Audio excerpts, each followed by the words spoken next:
Czy dzieła polskich młodych projektantów zawsze kosztują dużo? Czy można znaleźć jakieś perełki? Czy tobie się udało znaleźć jakąś taką perełkę w niedużej cenie, a jakieś pięknie wykonane rękodzieło?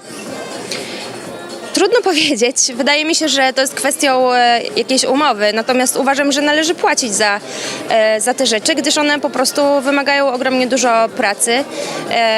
No i szanować jakby tą drugą stronę.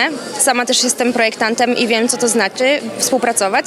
Natomiast bardzo dużą wagę przywiązuję do jakości wykonania i wydaje mi się, że to jest coś, na co szczególnie projektanci powinni zwracać uwagę, jakby iść w tą stronę, bo o to jest najtrudniej tak naprawdę, o tą jakość, zwłaszcza jakby w małej skali.